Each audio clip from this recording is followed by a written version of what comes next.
the Bible verse for today, both English and Tagalog.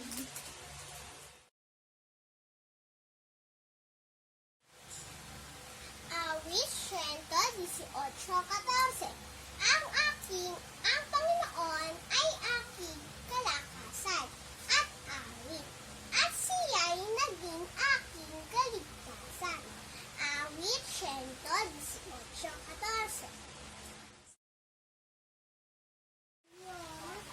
Psalms chapter 118, verse 14. The Lord is my strength and my song. He has become my salvation. Psalms chapter 118, verse 14.